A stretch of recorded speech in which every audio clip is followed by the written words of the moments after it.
Alan Turing made the Turing test to prove that it was possible to build a smart computer.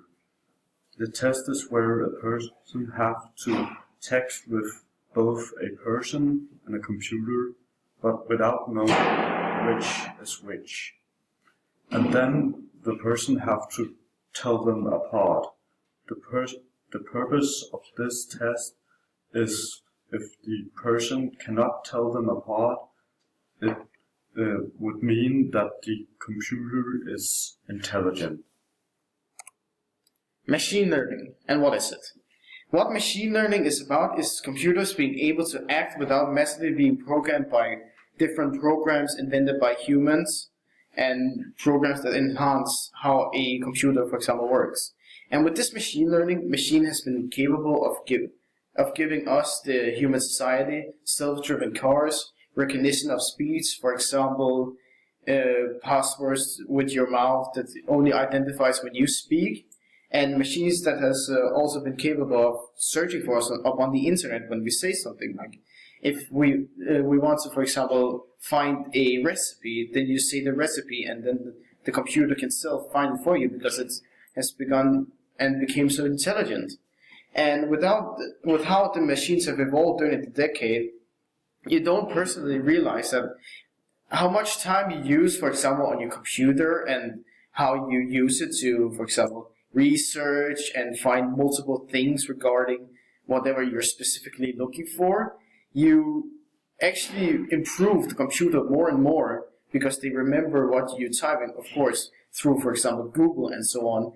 And regarding these machines, many researchers and professors, such as Andrew Nguyen, who's a professor and teacher at Stanford University, also agrees that this is the most effective way to improve computers, and this is also the way to evolve AI, artificial intelligence, and it gives you a bigger idea on how we would be able to evolve these AIs through this machine learning.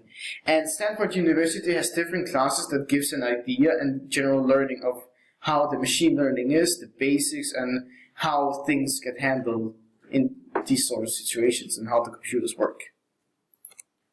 Technological singularity. The everyday definition, English definition of technological singularity, which is singularity alone, is something that is completely one of a kind, unique, remarkable, etc. If you were to look at the mathematical definition of this word, it would mean something that where the value would be equal to infinity or not being able to be found, the end of the value. So the value is not being properly defined, and which is one of the closest definitions to the technological singularity without being the exact same definition. Technological singularity doesn't really have a true definition, since depending on different people it means something different, but is still close, really close to each other, basically back to back close, and mean the same, just in different ways and by different people. Alan Turing's definition of technological singularity by his quotes are: once the machine thinking method has started, it will not take long to outstrip our feeble powers. At some stage, therefore, we should have to expect the machines to take control in the way that is mentioned in Samuel Butler's Erewhons.